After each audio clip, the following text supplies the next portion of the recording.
नमस्कार दोस्तों। तो आज हम लोग पढ़ेंगे बुध पर्वत। इसे इंग्लिश में मरकरी कहते हैं।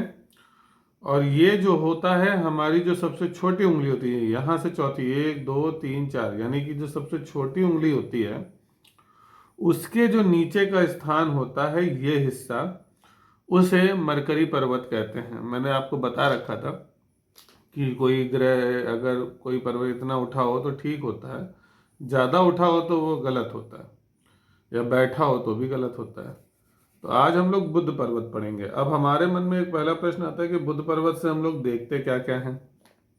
तो आप समझ लीजिए, जिस व्यक्ति की बुध की उंगली जितनी ज़्यादा लंबी होगी वो उतना ही ज़्यादा बुद्धिमान होगा।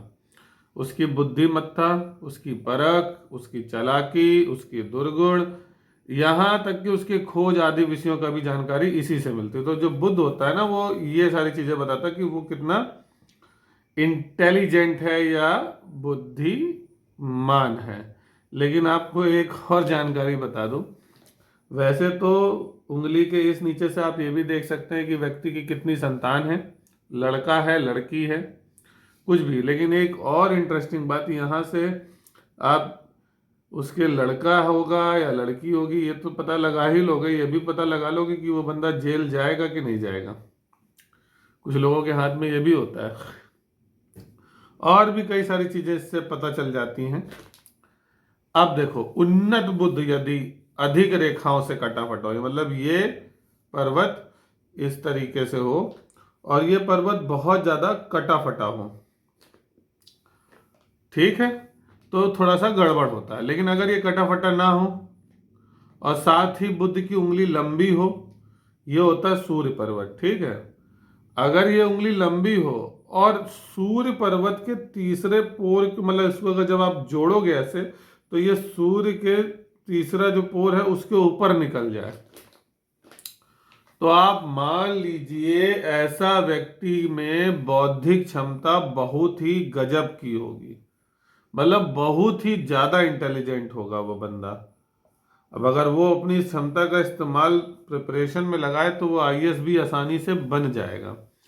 और ऐसे व्यक्ति बुद्धि के बल पर ही उन्नति करते हैं। जो बड़े साइंटिस्ट होते हैं ना, या जो बड़े पॉलिटिशियन होते हैं, या फिर बिजनेसमैन होते हैं बड़े वाले, बहुत बड़े, जो फिलोसफर होते हैं, जो लिटरेचर से जुड़े लोग होते हैं, जो मतलब बहुत बड़े साहित्यकार होते हैं, ये सब लोगों में पाया गया कि यहाँ कुछ कटा फटा नहीं था और ये उंगली उनकी इससे लंबी थी, मतलब सूर्य पर्वत के तीसरे पोल तक पहुंच रही थी। यहां तक बात समझे। जो आईएएस होते हैं ना, आप देखिएगा उनकी ये उंगली लंबी ही होती है, और जितने लोगों का मैंने नाम बताया उनके साथ भी यही होता है।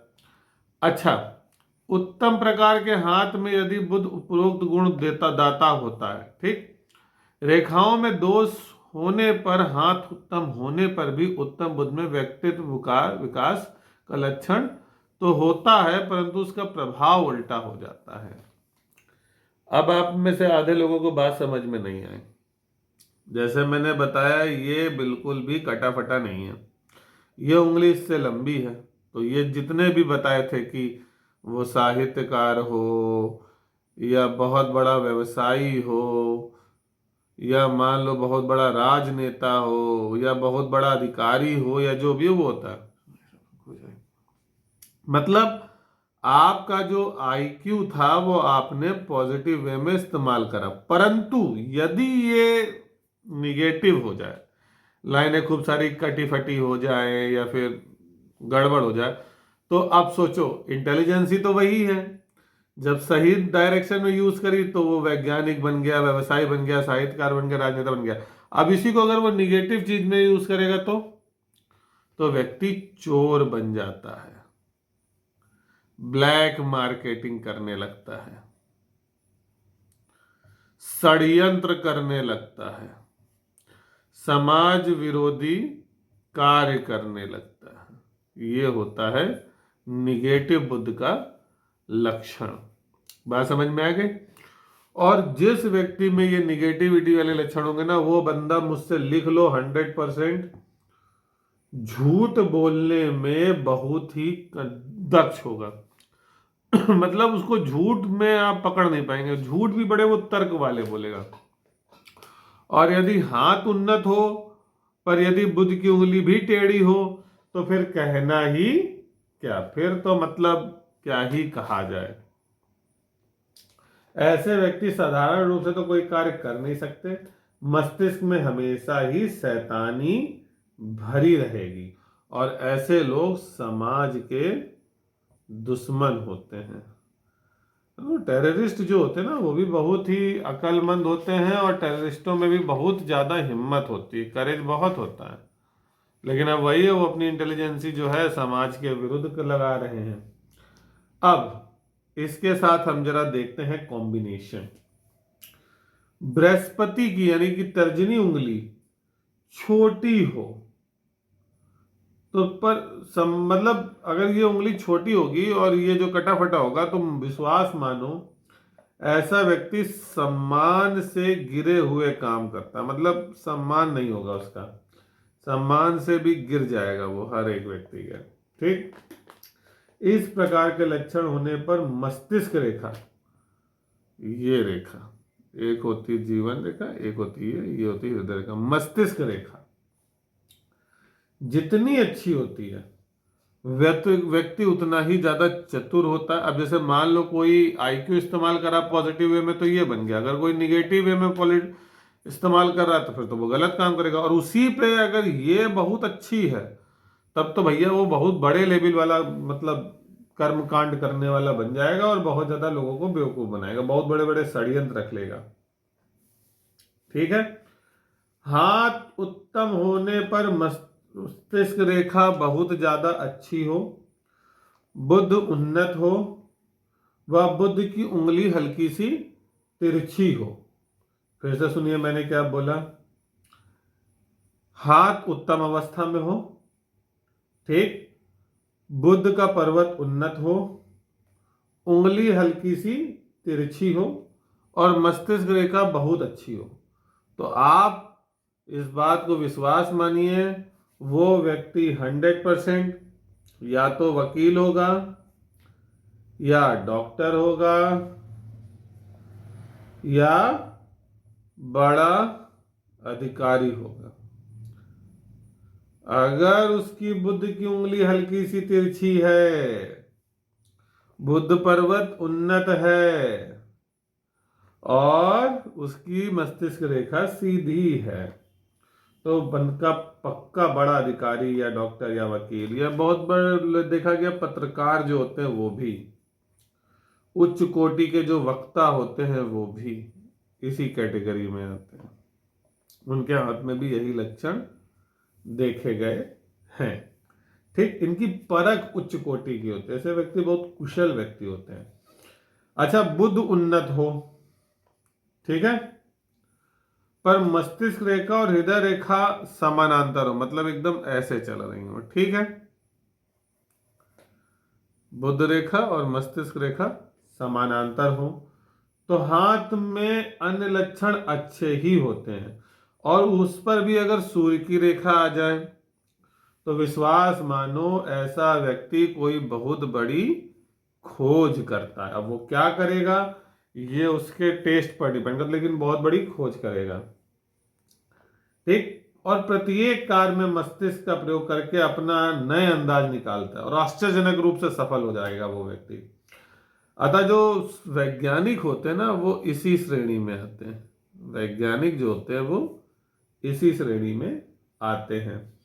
अब बुद्ध का उत्तम होना व्यक्ति में परिमार्जित बुद्धि का लक्षण होता है, लेकिन यदि हाथ दोषपूर्ण हो तो निकृष्ट ध्येय के लिए प्रयोग किया जाता है, मतलब गलत कामों के लिए प्रयोग करता है। कुछ उन्नत होने पर बुद्ध की उंगली सूर्य की उंगली के तीसरे पोर के आगे निकल जाए, जैसे मैंने आपको शुरुआत में बताया था, वह बुद्ध का जो नाखून है ना, ये जो नेल्स होते हैं, छोटा हो जाए तो फिर समझ लो सोने पे सुहागा है। ऐसे व्यक्ति हरी वस्तुओं, हरे रंग के वस्त्रों में अधिक रुचि लेते हैं। बुध उन्नत होने पर सूर्य तत्व या चंद्रमा भी उन्नत हो, मतलब बुध पर्वत उन्नत है, उसके बाद सूर्य भी उन्नत है और चंद्रमा भी उन्नत है, तो ऐसा व्यक्ति 110% मेडिसिन का काम करता है। बुध का नाखून छोटा हो, मस्तिष्क रेखा दोहरी हो, ठीक, या बुध की उंगली टेढ़ी हो, मस्तिष्क रेखा बृहस्पति पर्वत के पास से निकल रही हो, तो जौहरी या परख का कार्य, मतलब जौहरी समझ रहे हैं, जौहरी का काम मतलब होता है जो सोने होने का काम करते हैं, जैसे जो गोल्ड स्मिथ होते हैं वो, या कोई बहुत परख वाला काम जरूर करता होगा। अब अगर उसका बृहस्पति उन्नत है तो इसका मतलब वो बहुत ही उत्तम कोटि का प्रबंधक होगा और वो कहीं पर बहुत ही बड़ा अधिकारी होगा, मतलब बहुत ही ऊंचे पद पर बैठा हुआ व्यक्ति वो होगा। ठीक है, यहां तक बात समझ में आ गई। इसके बाद अगर बुध पर तिल हो जाए तो ये एक विशेष लक्षण होता है। उत्तम हाथ में ये पत्रकार या लेखक होने का लक्षण होता है, परंतु निम्न कोटि के हाथ में ये झूठ और चोर ऐसे लोगों का होता है। अब अगर मान लो बुध पर 3 खड़ी रेखाएं ऐसी हैं तो उनका कोई पुत्र या वह स्वयं या तो डॉक्टर होंगे, अगर किसी के हाथ में ऐसी 3 रेखाएं हैं तो वो या तो वो स्वयं या उनका बेटा डॉक्टर होगा, या फिर उसे रसायन का से संबंध होगा। अक्सर होता है ना, मेडिकल वाले जो मेडिसिन वाले जो हैं वो इसी में ही रहते हैं। तो ये हुई बुध के बारे में बातें।